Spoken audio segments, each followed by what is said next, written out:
નમસ્કાર વિદ્યાર્થી મિત્રો, આજે આપણે ધોરણ 12 રસાયણ વિજ્ઞાનનું 7મું ચેપ્ટર પી વિભાગના તત્વો વિશે અભ્યાસ કરીશું. તો આગળ ઉપર આપણે 11મા ધોરણની અંદર આવર્ત કોષ્ટક વિશે અભ્યાસ કરેલો. એમાં આપણે વાત કરેલી કે આવર્ત કોષ્ટક છે એ 4 વિભાગમાં વહેંચેલું છે, એસપી, ડી અને એફ વિભાગ. એમાં અહીં આપણે એફ વિભાગના તત્વો વિશે ચર્ચા કરીએ તો એફ વિભાગમાં કયા કયા સમૂહનો સમાવેશ થશે. તો સમૂહ 13થી 18ના તત્વો છે એ બધા તત્વોને આપણે પી વિભાગના તત્વો કહીએ છીએ. તો પી વિભાગના તત્વો શા માટે કહેવામાં આવે છે? કારણ કે એની સંયોજકતા કક્ષામાં ઇલેક્ટ્રોન છેલ્લે પી કક્ષકની અંદર ગોઠવાય છે. આપણે એ રીતે વર્ગીકરણ કરેલું કે છેલ્લે ઇલેક્ટ્રોન જે તે તત્વમાં જે કક્ષામાં ગોઠવાતો હોય એ વિભાગનું એ તત્વ કહેવાય. જેમ કે અહીંયા 13થી 18ના તત્વો છે, એમાં છેલ્લો ઇલેક્ટ્રોન પી કક્ષકમાં ગોઠવાય છે. તો આ બધા જ તત્વો 13થી 18ના તત્વો છે અને આપણે પી વિભાગના તત્વો કહેશું. તો પી વિભાગના તત્વો છે એની સંયોજકતા કોષની ઇલેક્ટ્રોન રચના છે એ શું છે? તો NH2 NP 1 થી 6 સુધી હશે. એટલે 13મા સમૂહની સામાન્ય ઇલેક્ટ્રોન રચના લખવી તો NH2 NP 1 થાય, પછી 14મા સમૂહની NH2 NP 2, પછી 3, 4, 5 અને 6 સુધી હશે. એટલે 1 થી 6 એટલે તમને આ બધા સમૂહની આખા પી વિભાગની ઇલેક્ટ્રોન રચના લખેલી છે. આમાં એક હિલિયમ અપવાદ છે, હિલિયમની આ ઇલેક્ટ્રોન રચના નથી. તો યાદ રાખજો, છેલ્લો ઇલેક્ટ્રોન પી કક્ષકમાં ગોઠવાતો હોવાથી આ બધા તત્વોને આપણે પી વિભાગના તત્વો કહીએ છીએ. તેમાં આપણે સૌ પ્રથમ સમૂહ 15ના તત્વોનો આપણે અભ્યાસ કરવાનો છે. બાકી આગળ ઉપર 13 અને 14ના તત્વોનો અભ્યાસ આપણે આગળ ઉપર કરી ગયા છે 11મા ધોરણની અંદર. તો અહીંયા સમૂહ 15ના તત્વમાં કયા કયા તત્વોનો સમાવેશ થશે? તો nitrogen, phosphorus, arsenic, antimony, bismuth અને મોસ્કોવિયમ, આ બધા તત્વોનો સમાવેશ થાય છે. હવે એના પ્રાપ્તિ સ્થાન છે આપણે ટૂંકમાં જોઈ લઈએ કે નાઇટ્રોજન છે એ વાતાવરણની અંદર 78% જેટલો ભાગ ધરાવે છે. ત્યારબાદ એ બીજે સોડિયમ નાઇટ્રેટમાંથી, ચીલી સોલ્ટપીટર અને ઇન્ડિયન સોલ્ટપીટરમાંથી મળે છે. ફોસ્ફરસ છે એ એપેટાઇટ વર્ગના ખનિજોમાંથી, ફ્લોર એપેટાઇટમાંથી મળે છે. આ ઉપરાંત એ ફોસ્ફેટ ખડકો હોય છે, એમાં પણ ફોસ્ફરસ હાજર હોય છે. આ ઉપરાંત પ્રાણીઓ અને વનસ્પતિમાં પણ ફોસ્ફરસ હાજર હોય છે. અમુક પ્રોટીન છે કે જેની અંદર ફોસ્ફરસ આવેલું હોય અને ફોસ્ફોપ્રોટીન કહેવામાં આવે છે, એ દૂધની અંદર અને ઈંડામાં હાજર હોય છે. ત્યારબાદ આર્સેનિક, એન્ટીમની અને આ બિસ્મથ, એ ત્રણે ત્રણ છે એ ખનિજ સ્વરૂપે સલ્ફાઇડ ખનિજોમાંથી મળી આવે છે. આ ખનિજ હશે આની સલ્ફરયુક્ત, એમાંથી આર્સેનિક, એન્ટીમની અને બિસ્મથ મળે છે. અને આ મોસ્કોવિયમ છે એ એક સાંશ્લેષિત રેડિયો સક્રિય છે.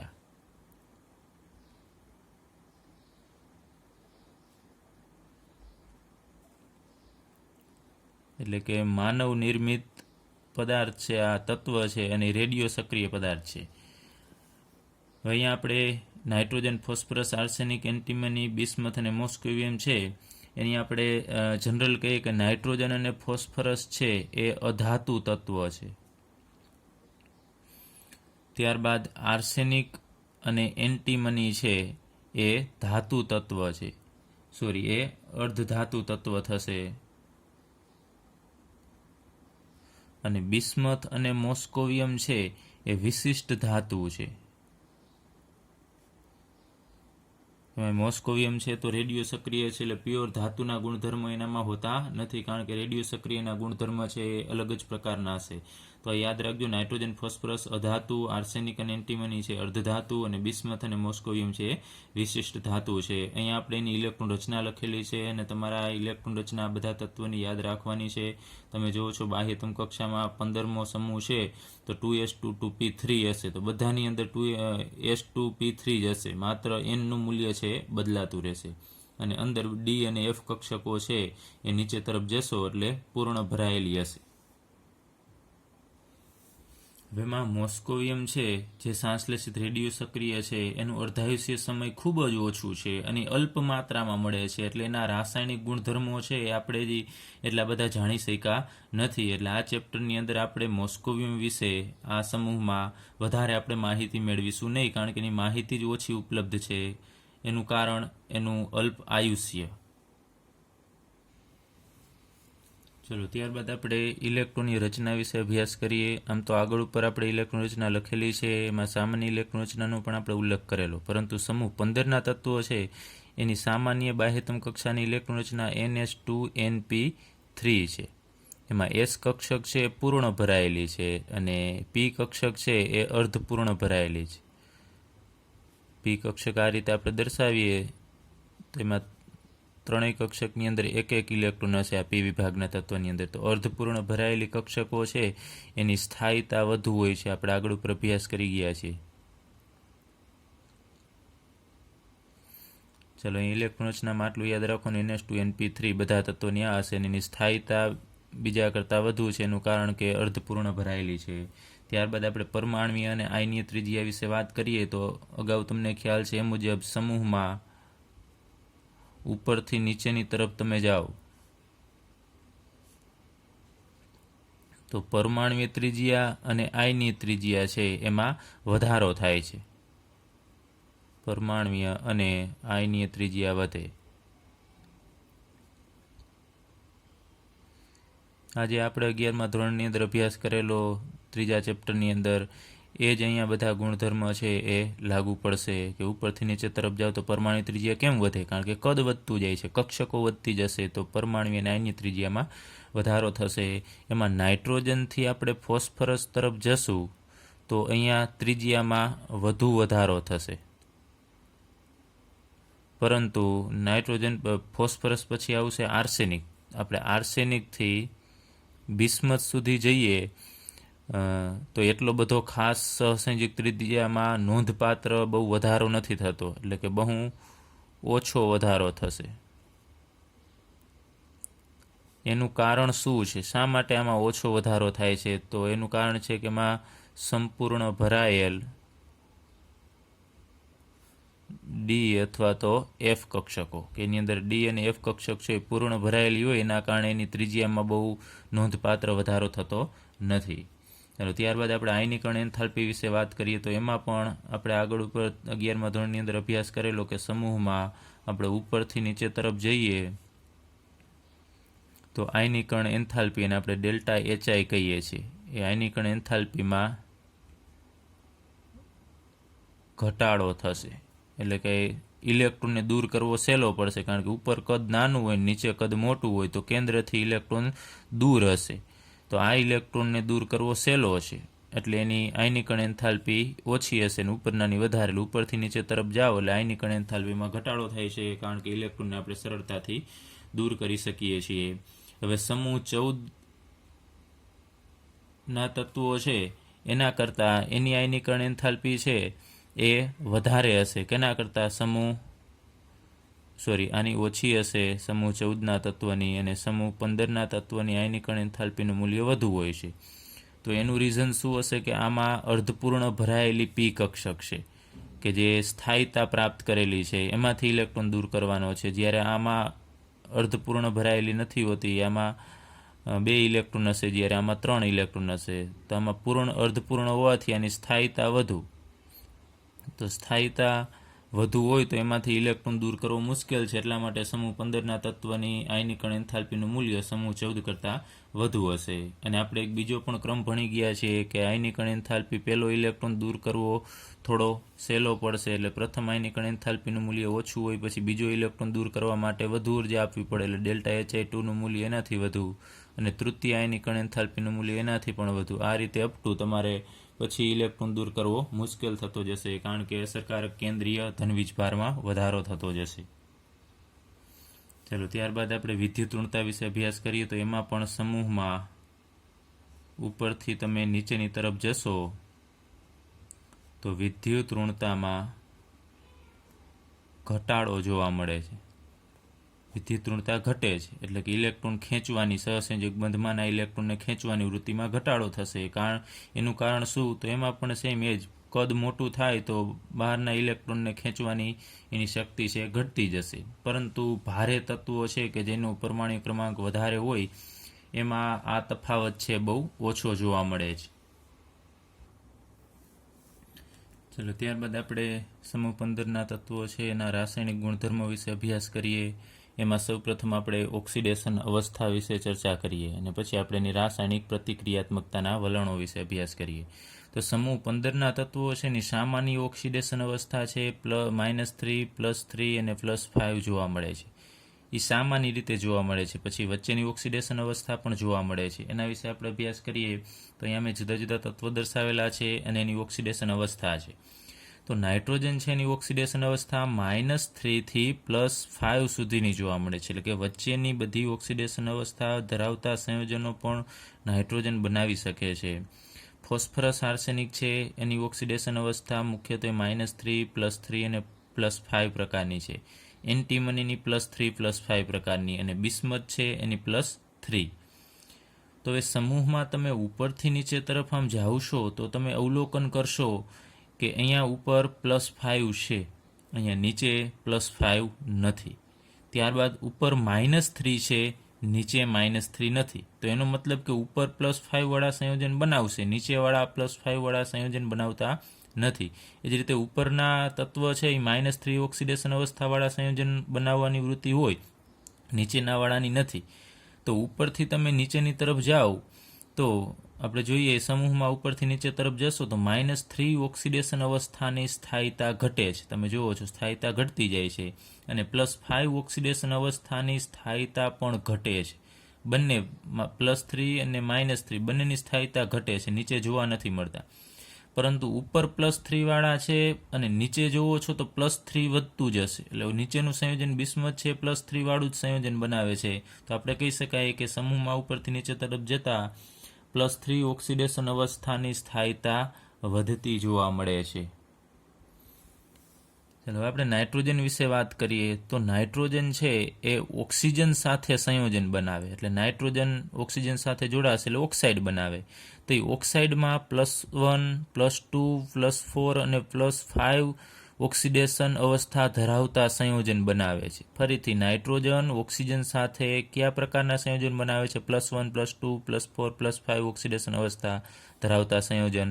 એનું આપણે એક ઉદાહરણ લીધું છે N2O5 ડાયનાઇટ્રોજન પેન્ટોક્સાઇડ. એની અંદર નાઇટ્રોજનનો ઓક્સિડેશનાંક તમે ગણશો તો ઓક્સિજનના 5 દુને 10 થશે. એને ભાગ્યા તમારે નાઇટ્રોજન 2 હોવાથી 2 કરશો એટલે ઓક્સિડેશનાંક આપણને +5 મળશે. એક નાઇટ્રોજનનો ઓક્સિડેશનાંક +5. તો અહીં આપણે જોયું કે +5 ઓક્સિડેશન આંક ધરાવતું આ સંયોજન ઓક્સિજન સાથે બનાવે છે. પરંતુ હેલોજન સાથે કોઈ પણ હેલોજન હોય ફ્લોરિન, ક્લોરિન, બ્રોમિન એની સાથે નાઇટ્રોજન છે એ +5 ઓક્સિડેશન અવસ્થા ધરાવતા સંયોજન બનાવતા નથી. ખાસ ધ્યાન રાખજો. ઓક્સિજન સાથે બનાવે છે પરંતુ હેલોજન સાથે નાઇટ્રોજન છે +5 ઓક્સિડેશન અવસ્થા ધરાવતા સંયોજન નથી બનાવતા. એનું કારણ શું છે કે ડી કક્ષકોની ગેરહાજરી. નાઇટ્રોજનની અંદર ડી કક્ષક નથી કારણ કે નાઇટ્રોજનની બાહ્યતમ કક્ષા છે 2s2p છે. તો બીજી કક્ષાની અંદર ડી કક્ષક હાજર હોતી નથી. અહીંયા હું નાઇટ્રોજનની ઇલેક્ટ્રોન રચના આપણે લખીએ તો હિલિયમ 2s2 2 4 અને ફોસ્ફરસની અંદર પી કક્ષકની અંદર 3 હશે. તો બીજી કક્ષાની અંદર તમને ખબર છે 2d કક્ષક ન હોય તો ડી કક્ષક ગેરહાજર છે. તો મેક્સિમમ બંધ છે એ 5 બનાવી શકતો નથી. નાઇટ્રોજન 4 જ બનાવી શકે છે. આપણે આગળ ઉપર ફરીથી જોશું. ત્યારબાદ ફોસ્ફરસ છે એની ઓક્સિડેશન અવસ્થા -3, +3 અને +5 છે. એમાં ફોસ્ફરસ છે એના ઓક્સો એસિડની અંદર +1 અને +4 ઓક્સિડેશન અવસ્થા ધરાવતા સંયોજન પણ બનાવે છે. જેમ કે આપણે ઉદાહરણ લઈએ H3PO2. આની અંદર ફોસ્ફરસનો ઓક્સિડેશનાંક છે ગણવું હોય તમારે ઓક્સિજનના 2 દુ 4, 4માંથી હાઇડ્રોજનના 3 બાદ કરશો એટલે અહીંયા 1 જોવા મળશે, +1. તો અહીંયા ફોસ્ફરસનો ઓક્સિડેશનાંક પ્લસ જેવા બીજા એના ઓક્સો એસિડમાં +4 પણ જોવા મળે છે. ત્યારબાદ એન્ટીમનીમાં +3, +5, બિસ્મથમાં +3. પરંતુ બિસ્મથમાં અપવાદ રૂપે એક BiF5 જોવા મળે છે. એમાં બિસ્મથનો ઓક્સિડેશનાંક કેટલો છે? +5 છે. મોટા ભાગે +3 જ જોવા મળે છે પરંતુ અપવાદ રૂપે અહીંયા +5 ઓક્સિડેશન અવસ્થા ધરાવતું સંયોજન તમને પૂછે તો યાદ રાખજો બિસ્મથનું BiF5 છે. હવે આર્સેનિક, એન્ટીમની અને બિસ્મથ આ ત્રણમાં આર્સેનિક, એન્ટીમની અને બિસ્મથ એ ત્રણમાં +3 ઓક્સિડેશન અવસ્થા છે વધુ સ્થાયી છે. આર્સેનિકમાં +3, એન્ટીમનીમાં +3 અને બિસ્મથ આ ત્રણેયમાં +3 ઓક્સિડેશન અવસ્થાવાળા સંયોજન છે એ વધુ જોવા મળે છે અને એ સંયોજન વધુ સ્થાયી હશે. ચલો ત્યારબાદ નાઇટ્રોજનની મહત્તમ સહસંયોજકતા 4 છે, એટલે કે નાઇટ્રોજન વધુમાં વધુ 4 બંધ બનાવે. એનું આપણે ઉદાહરણ લેવું હોય તો લઈ શકાય NH4+. ચલો એમાં નાઇટ્રોજન છે એ 4 હાઇડ્રોજન સાથે જોડાઈ શકે છે અને નાઇટ્રોજન પ્લસ 4 સહસંયોજક બંધ બનાવી શકે છે. તો 4 જ બનાવી શકે, 5 નથી બનાવી શકતો. એનું કારણ શું કે સંયોજકતા કક્ષકમાં એક S કક્ષક છે અને 3 P કક્ષક છે. એની ઇલેક્ટ્રોન રચના લખશો એટલે બાહ્યતમ કક્ષામાં 2s2 અને 2p3 છે.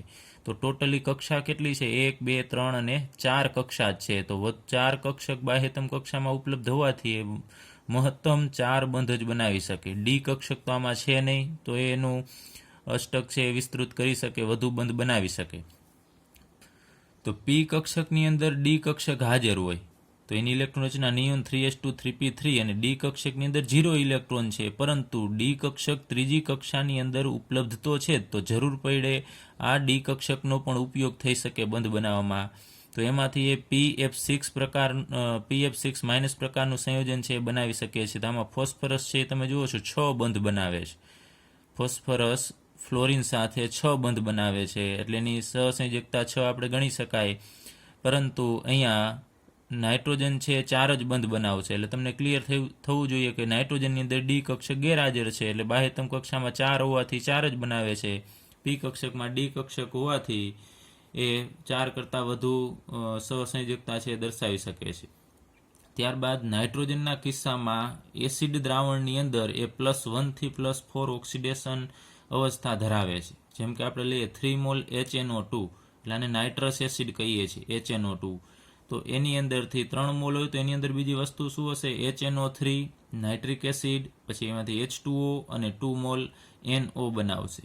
તેમાં નાઇટ્રસ એસિડ છે એનું ઓક્સિડેશન, એમાં નાઇટ્રોજનનો ઓક્સિડેશન આંક +3 થશે. HNO3માં નાઇટ્રોજનનો ઓક્સિડેશન આંક +5 અને આ NOમાં નાઇટ્રોજનનો ઓક્સિડેશન આંક +2 થશે. એટલે 2 અને 3 અને 5 પ્રકારના ઓક્સિડેશન આંક પણ એમાં જોવા મળે છે.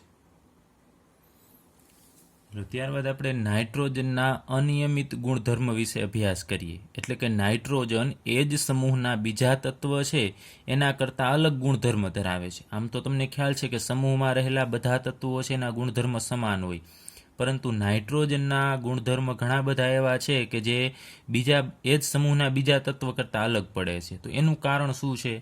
તો નાઇટ્રોજનનું કદ નાનું છે, કેમ કે સમૂહમાં ઉપરની તરફ હોય એનું કદ નાનું હોય. પછી ઉપર હોય એની વિદ્યુતઋણતા પણ ઊંચી હશે. તો નાનું કદ, ઊંચી વિદ્યુતઋણતા, એમાંથી ઇલેક્ટ્રોન દૂર કરવો પણ મુશ્કેલ છે, એટલે કે ઊંચી આયનીકરણ એન્થાલ્પી અને ડી કક્ષક ગેરહાજર. આ બધી વસ્તુ છે ને એ સમૂહ 15ના તત્વ નાઇટ્રોજન સિવાયના બીજા તત્વોમાં આ બધી વેલ્યુ છે એ ઓછી છે. કદ મોટું હોય, વિદ્યુતઋણતા નીચેનાવાળાની ઓછી હશે, આયનીકરણ એન્થાલ્પી ઓછી હોય, ડી કક્ષક નીચેના તત્વોમાં હાજર છે. તો આવી કન્ડિશનના કારણે નાઇટ્રોજન છે એ જ સમૂહના અન્ય તત્વથી જુદું પડે છે. જેમ કે આપણે લઈએ નાઇટ્રોજન છે એ બીજા તત્વ સાથે પી પાઈ બંધ બનાવવાનો અદ્વિતીય ગુણધર્મ ધરાવે છે, એની ક્ષમતા છે. પી પાઈ બંધ એટલે નાઇટ્રોજન છે એ ઓક્સિજન સાથે, જેમ કે ઓક્સિજન સાથે દ્વિબંધથી જોડાઈ શકે, નાઇટ્રોજન છે એ કાર્બન સાથે આ રીતે દ્વિબંધ બનાવી શકે. એમાં નાઇટ્રોજનની પી કક્ષક અને ઓક્સિજનની પી કક્ષક એની વચ્ચે પાઈ બંધ બનતું હોય છે. અહીંયા સિગ્મા અને પાઈ બંધ હોય. એમાં નાઇટ્રોજનની પી કક્ષક અને ઓક્સિજનની પી કક્ષકથી જે પાઈ બંધ બને એને આપણે પી પાઈ બંધ કહીએ છીએ. યાદ રાખજો, એક પરમાણુની પી કક્ષક અને બીજા પરમાણુની પી કક્ષક એ જે પાઈબંધનું નિર્માણ કરશે એ પાઈબંધને આપણે પી પાઈ બંધ કહીએ છીએ. તો નાઇટ્રોજન પી પાઈ બંધ બનાવી શકે છે, જ્યારે એ જ સમૂહના બીજા ભારે તત્વો છે એ પી પાઈ બંધ છે એ બનાવતા નથી. આ પ્રકારનો એ બંધ બનાવી શકતા નથી, કારણ કે આ નાઇટ્રોજનનું કદ નાનું છે, જ્યારે ભારે તત્વો છે એ આર્સેનિક, એન્ટીમની, બિસ્મથ છે બધા, એનું કદ મોટું હશે. કદ મોટું હોય તો એની કક્ષા છે વિસ્તૃત હશે. વિસ્તૃત કક્ષા હોય તો પાઈબંધ એમાં બની શકશે નહીં, કેમ કે એમાં નજીક કક્ષકો આવવી જોઈએ. તો પરમાણુનું કદ મોટું છે એટલે એમાં પી પાઈ બંધ બની શકશે નહીં. એમાં કક્ષકો છે એ વિસ્તૃત રીતે ફેલાયેલી હોય છે અને અસરકારક, આપણે ભણી ગયા છીએ કે આમ બંને પી કક્ષકોનું સંમિશ્રણ થવું જોઈએ, આ કક્ષકો ભેગી થવી જોઈએ આ બે એક પી કક્ષક અને બીજા પરમાણુની પી કક્ષક, એમાં આનું કદ મોટું હોવાથી આ પી કક્ષકોનું સંમિશ્રણ એટલે ભેગી થવી, પી કક્ષકો બરોબર ભેગી થઈ શકતી નથી, સંમિશ્રણ થઈ શકતું નથી, એટલે એમાં પીપાઈ પીપાઈ બંધ બનતો નથી. અને નાઇટ્રોજન એના જ બીજા તત્વ સાથે, એટલે નાઇટ્રોજન એ બીજા નાઇટ્રોજન સાથે ટ્રિપલ બોન્ડ બનાવી શકે છે, 3 બંધ છે એ બનાવી શકે છે. તો અહીંયા 3 બંધને તોડવા માટે ઉર્જાની વધુ જરૂર પડશે, તો એની બંધ એન્થાલ્પી છે એ પણ ઘણી બધી ઊંચી હશે. ત્યારબાદ આપણે વાત કરીએ કે બીજા બધા તત્વો છે, નાઇટ્રોજન છે એ ત્રિબંધ બનાવી શકે છે એના જ તત્વ સાથે, એટલે 2 નાઇટ્રોજન વચ્ચે ત્રિબંધ બને, જ્યારે બીજા બધા તત્વ છે જેમ કે ફોસ્ફરસ બીજા ફોસ્ફરસ સાથે એકલ બંધ જ બનાવે, પછી આર્સેનિક બીજા એના આર્સેનિક સાથે એકલ બંધ, એ જ રીતે એન્ટીમની છે એ બીજા એન્ટીમની સાથે એકલ બંધ જ બનાવે છે. ચલો, એકલ બંધ જ બનાવી શકે છે. તો અહીંયા જુઓ છો નાઇટ્રોજન ટ્રિપલ બોન્ડ બનાવી શકે છે બીજા નાઇટ્રોજન સાથે, જ્યારે આ બધા એકય ટ્રિપલ બોન્ડ બનાવી શકતા નથી, એ બધા એકલ બંધ જ બનાવે છે. જ્યારે બિસ્મથ છે એ આ પ્રકારના બંધ નથી બનાવતા, સહસંયોજક પ્રકારના, કારણ કે ધાતુ તત્વ છે તો એ ધાત્વીય બંધ બનાવે છે. યાદ રાખજો, એની અંદર ધાત્વીય બંધ હોય, જે આપણે 11મા ધોરણની અંદર અભ્યાસ કરી ગયા હતા. ત્યારબાદ નાઇટ્રોજન છે એની વચ્ચેનો સિંગલ બોન્ડ આ NN નાઇટ્રોજન ઉપર અબંધકારક હોય, અને આ એકલ બંધ, અને ફોસ્ફરસ વચ્ચેનો આ એકલ બંધ, એમાં નબળો કોણ હશે? આ બેમાંથી બંધ કયો નબળો હશે? તો નાઇટ્રોજન વચ્ચેનો એકલ બંધ છે એ નબળો હોય છે, એટલે કે ઝડપથી તૂટી જશે, જ્યારે આ પ્રબળ હશે, એટલે NN એકલ બંધ PP એકલ બંધ કરતાં નબળો હશે. તો એનું કારણ શું છે? તો નાઇટ્રોજન ઉપર જે અબંધકારક ઇલેક્ટ્રોન યુગ્મ છે એ એકબીજાથી નજીક હશે, કેમ કે નાઇટ્રોજનનું કદ કેવું છે? નાનું છે, કદ નાનું છે, અને અબંધકારક ઇલેક્ટ્રોન યુગ્મ હશે. તો એ અબંધકારક ઇલેક્ટ્રોન યુગ્મ વચ્ચે અપાકર્ષણ થાય, એના કારણે આ બંધને એકબીજાથી કેવું જવું, બંને પરમાણુને એકબીજાથી થોડું દૂર રહેવું પડે, તો બંધ લંબાઈ થોડીક વધે, એટલે આ બંધ છે થોડોક નબળો પડશે. કેના કારણે? અબંધકારક ઇલેક્ટ્રોન યુગ્મ વચ્ચેના અપાકર્ષણના કારણે એને એકબીજાથી થોડું દૂર જવું પડે. જો અહીંયા નાઇટ્રોજન કરતાં ફોસ્ફરસનું કદ મોટું હોય તો એમાં એવો કિસ્સો નથી જોવા મળતો વધારે. અહીંયા કદ નાનું છે અને અબંધકારક છે, એટલે પરમાણુને એકબીજાથી દૂર જવું પડે, એટલે સરળતાથી આ બંધ છે તૂટી જાય છે. આના કરતાં આ બંધ નબળો જોવા મળે છે. એક બીજી વસ્તુ કે નાઇટ્રોજન છે એની બંધ લંબાઈ ટૂંકી હોય, તમને ખબર છે, હમણાં મેં વાત કરી જ અહીંયા કે ફોસ્ફરસ કરતાં નાઇટ્રોજનની આ બંધ લંબાઈ ટૂંકી, એના કારણે પરમાણુ નજીક આવે પાછા આ અબંધકારક ઇલેક્ટ્રોન યુગ્મ વચ્ચે અપાકર્ષણ થવાથી આ બંધ છે ઝડપથી તૂટી જશે, એટલા માટે એ નબળો છે.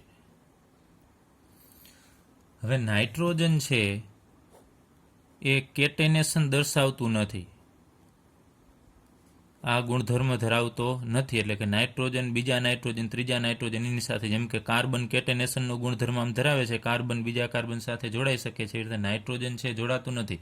ફોસ્ફરસને બધા જોડાય છે, તો કેટેનેશનનો ગુણધર્મ ધરાવતો નથી. અને એક બીજું રીઝન છે, આપણે આગળ ઉપર ભણી ગયા કે નાઇટ્રોજનની અંદર ડી કક્ષક છે એ ગેરહાજર છે, બાહ્યતમ કક્ષામાં ડી કક્ષક નથી, એટલા માટે નાઇટ્રોજન છે એ ડીપાઈ પીપાઈ બંધ બનાવતો નથી.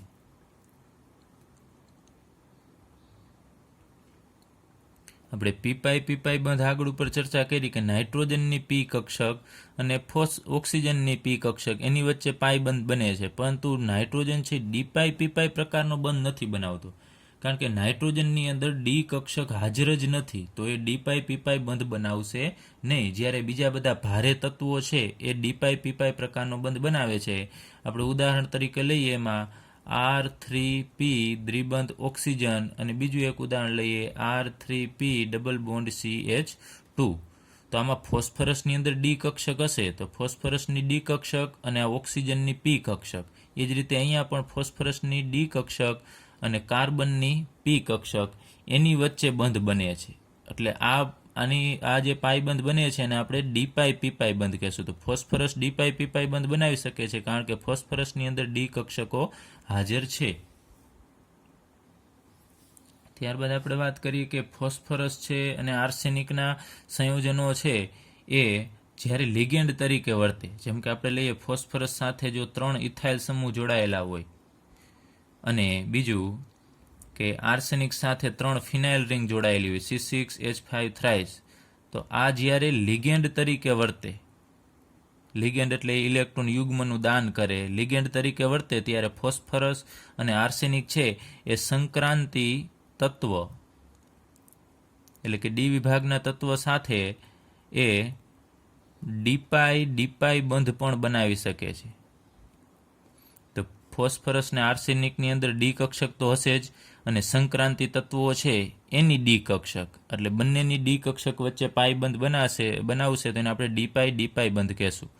પરંતુ એ ક્યારે ફોસ્ફરસ અને આર્સેનિક છે એ લિગેન્ડ તરીકે વર્તતો હોય ત્યારે. લિગેન્ડ એટલે એ ઇલેક્ટ્રોન યુગ્મનું દાન કરી શકે.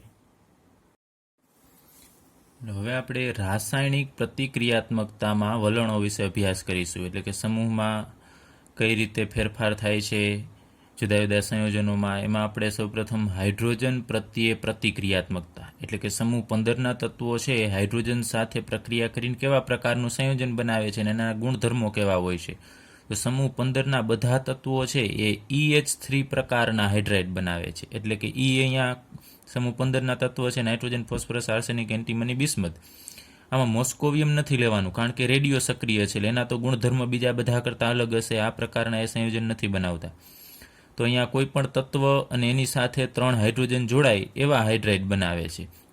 જેમ કે નાઇટ્રોજન સાથે 3 હાઇડ્રોજન જોડાય તો NH3, ફોસ્ફરસ સાથે 3 હાઇડ્રોજન તો PH3, પછી SH3, SBH3 અને BiH3 પ્રકારના હાઇડ્રાઇડ બનાવે છે. હવે આમાં નાઇટ્રોજનનું કદ નાનું હોય છે અને સમૂહમાં તમે આ ઉપરથી નીચે તરફ જાઓ તો બિસ્મથનું કદ મોટું હોય. તો અહીંયા નાઇટ્રોજન અને હાઇડ્રોજન, નાઇટ્રોજનનું કદ ચાલો અહીંયા દર્શાવી દઉં છું, આ નાનું છે અને હાઇડ્રોજનનું કદ છે એ આપણે આટલું લઈએ તો આ બંધ લંબાઈ, નાઇટ્રોજન અને હાઇડ્રોજનની બંધ લંબાઈ એ ટૂંકી હોય, જ્યારે બિસ્મથનું કદ મોટું હોય. અને હાઇડ્રોજન છે આપણે અહીંયા દર્શાવીએ તો આ બંધ લંબાઈ છે એ આ બિસ્મથ અને હાઇડ્રોજન, આ બંધ લંબાઈ મોટી છે, બંધ લંબાઈ મોટી છે અને આ બંધ લંબાઈ છે ટૂંકી છે. તો કયો બંધ સરળતાથી તૂટશે? તમને ખ્યાલ છે આ મોટી બંધ લંબાઈ છે એ સરળતાથી તૂટી જશે અને આ બંધ છે સરળતાથી તૂટશે નહીં કારણ કે ટૂંકો બંધ છે. તો આની સ્થાયીતા વધારે હોય, ઝડપથી હાઇડ્રોજન છે મુક્ત થશે નહીં, જ્યારે આમાં ઝડપથી આ હાઇડ્રોજન છે મુક્ત કરી શકે છે. તો બંધ લંબાઈના કિસ્સામાં આપણે લઈએ તો EH બંધ લંબાઈ તમે NH3 થી BiH3 તરફ જશો તો આમ વધે છે. મેં દર્શાવી દીધું છે કે NH3 થી તમે BiH3 તરફ જશો તો બંધ લંબાઈમાં વધારો થશે, મોટી થશે. તો બંધ લંબાઈ મોટી થાય તો કોણ ઝડપથી તૂટશે? આપણે વાત કરી આ ઝડપથી તૂટશે, તો એ અસ્થાયી હોય અથવા ઓછો સ્થાયી હોય. એમ એટલો બધો અસ્થાયી પણ નથી, પરંતુ આના કરતાં ઓછો સ્થાયી, અને આ વધુ સ્થાયી હોય કારણ કે આમાં બંધ સરળતાથી તૂટતો નથી. તો આપણે સ્થાયીતાના કિસ્સામાં લઈએ ક્રમ, તો સ્થાયીતાનો ક્રમ વધુમાં વધુ સ્થાયી કોણ થશે? NH3, પછી PH3, પછી SH3, પછી SBH3 પછી BiH3. તો આ તમને સ્થાયીતાનો ક્રમ પૂછે તો યાદ રાખજો, વધુમાં વધુ NH3 સ્થાયી થશે એનું કારણ કે એની બંધ લંબાઈ કેવી હશે? ટૂંકી હશે, નાની બંધ લંબાઈ મોટી હશે. હવે આપણે બીજું ક્રમ લેવાનો છે રિડક્શન કરતાનો, તો આપણે બેઝિકતાનો ક્રમ લઈએ. ચલો બેઝિકતાનો ક્રમ, તો એમાં હાઇડ્રોજન છે એ કેમાં ઝડપથી તૂટે? બેઝિકતાનો ક્રમ છે એ સ્થાયીતા મુજબ એવો જ ક્રમ આવશે, આ જ રીતનો ક્રમ. પરંતુ અહીંયા એન્ટીમનીના હાઇડ્રાઇડ અને બિસ્મથનો હાઇડ્રાઇડ છે એની ઇક્વલ પણ આવશે, greater than or equal to, એટલે લગભગ આની તો વધારે પણ હોય અને સમાન જેટલી પણ હશે. હવે બીજું કે અહીંયા હાઇડ્રોજન છે ઝડપથી આ દૂર કરી શકતો નથી, નાઇટ્રોજન છે આ બંધ છે એ તૂટતો નથી, એટલે આની બંધ એન્થાલ્પી ડેલ્ટા HIનું મૂલ્ય છે એ વધુ હોય અને આનું ડેલ્ટા HIનું મૂલ્ય છે એ ઓછું હશે. તો આ ઝડપથી H ગુમાવી શકે, તો બીજાનું રિડક્શન ઝડપથી કરી શકશે, આ ઝડપથી બંધ તૂટશે નહીં, એટલે બીજાને ઝડપથી હાઇડ્રોજન નહીં આપે તો બીજાનું રિડક્શન પણ ઓછું થાય. તો આપણે લખીએ આ NH3 છે એ મંદ રિડક્શન કરતા છે. જ્યારે BiH3નો બંધ એની બંધ લંબાઈ મોટી હોય છે બિસ્મથ અને હાઇડ્રોજન વચ્ચેની, એટલે સરળતાથી તૂટશે. તો આ હાઇડ્રોજન ઝડપથી મુક્ત કરી શકશે, તો બીજાનું રિડક્શન એ ઝડપથી કરી શકે. તો BiH3 છે એ પ્રબળ રિડક્શન કરતા થશે. રિડક્શન કરતા એટલે બીજાનું રિડક્શન, પોતાનો હાઇડ્રોજન બીજાને ઝડપથી આપે તો એ પ્રબળ રિડક્શન કરતા કહેવાય. એ પણ એની બંધ લંબાઈ અને બંધ એન્થાલ્પી ઉપર આધાર રાખશે. ચાલો, ત્યારબાદ આપણે NH3 ના ગલન બિંદુની વાત કરીએ. આ NH3 ઘન NH3 હોય અને ઘન PH3 હોય, તો કેનું ગલન બિંદુ વધારે હશે? તો આ NH3 છે એની અંદર એનું કદ નાનું છે, વિદ્યુતઋણતા વધારે છે, એટલે NH3ના જુદા જુદા અણુ વચ્ચે હાઇડ્રોજન બંધ બને છે. જ્યારે આમાં હાઇડ્રોજન બંધ બનતો નથી. તો આમાં હાઇડ્રોજન બંધ બને છે તેના અણુને છૂટા પાડવા માટે વધારે ઉર્જાની જરૂર પડશે. તો NH3નું ગલન બિંદુ છે ઘન NH3નું, એ ગલન બિંદુ ઊંચું હોય છે કેના કરતાં? ઘન PH3 કરતાં, અને આનું નીચું હશે. એનું કારણ એકમાત્ર આ હાઇડ્રોજન બંધ છે. હાઇડ્રોજન બંધ છે નાઇટ્રોજન બનાવી શકે છે, જ્યારે ફોસ્ફરસ આર્સેનિક એ કોઈ બનાવી શકતા નથી. એટલા માટે આમાં હાઇડ્રોજન બંધ હોવાથી ગલન બિંદુ ઊંચું. હાઇડ્રોજન બંધ 3 તત્વો બનાવે છે, નાઇટ્રોજન, ઓક્સિજન અને ફ્લોરિન. એ 3 વધુ વિદ્યુતઋણ તત્વો જ હાઇડ્રોજન બંધ બનાવશે. એના સિવાયના બીજા તત્વો હાઇડ્રોજન બંધ બનાવી શકતા નથી. ચલો, ત્યારબાદ આ બધા તત્વોની ઓક્સિજન પ્રત્યેની પ્રતિક્રિયાત્મકતા, એટલે ઓક્સિજન સાથે પ્રક્રિયા કરીને કેવા સંયોજન બનાવશે. તો મુખ્ય ઓક્સિડેશન અવસ્થા +3 અને +5 પ્રકારની લઈએ તો +3 ઓક્સિડેશન અવસ્થા હોય તો આ બધા તત્વો E2O3 પ્રકારના ઓક્સાઇડ બનાવશે. એટલે અહીંયા ઈની જગ્યાએ 15મા સમૂહના તત્વ હશે અને અહીંયા E2O5, એટલે 2 પ્રકારના ઓક્સાઇડ છે એ બનાવે છે. એમાં E2O3માં અહીંયા રહેલા તત્વનો ઓક્સિડેશનાંક +3 હશે અને E2O5માં અહીંયા રહેલા તત્વનો ઓક્સિડેશનાંક +5 હશે. હવે એસિડિકતાના કિસ્સામાં કે આ બેમાંથી વધુ એસિડિક કોણ? તો એના માટે તમારે એ બંને ઓક્સાઇડમાં રહેલા તત્વ છે, અહીંયા E છે, એ તત્વનો ઓક્સિડેશનાંક જોવાનો. આનો +5 છે અને અહીંયા રહેલા તત્વનો ઓક્સિડેશનાંક +3 થશે. તો જેનો ઓક્સિડેશનાંક વધારે એની એસિડિકતા વધારે. તો તમે આ બેમાંથી જુઓ છો E2O5નો ઓક્સિડેશનાંક વધુ છે તો એસિડિકતા આની વધુ થશે. તો યાદ રાખજો, જેનો ઓક્સિડેશન આંક વધુ તેની એસિડિકતા વધુ. આ ઉપરાંત આપણે બીજું લઈએ કે સમૂહમાં ઉપરથી નીચેની તરફ જઈએ તો એસિડિકતામાં ઘટાડો થાય છે. એનું કારણ શું? આપણે આગળ ઉપર ભણી ગયા છે કે સમૂહમાં ઉપર રહેલા તત્વો છે એ +5 ઓક્સિડેશન અવસ્થાવાળા સંયોજન બનાવે છે, જ્યારે નીચેના વાળામાં +5ની સ્થાયીતા ઘટે અને +3ની વધે. તો ઉપરના સમૂહની એસિડિકતા વધુ હશે, નીચેના તત્વની એસિડિકતા ઓછી હશે, કારણ કે ઓક્સિડેશનાંક ઉપરથી નીચે તરફ જાવ તો +5ની ઘટતી જાય છે અને +3નો ઓક્સિડેશનાંક વધતો જાય છે એની સ્થાયીતા. તો આપણે અહીંયા લઈએ કે નાઇટ્રોજન અને ફોસ્ફરસ છે એના E2O3 પ્રકારના ઓક્સાઇડ છે એ એસિડિક છે.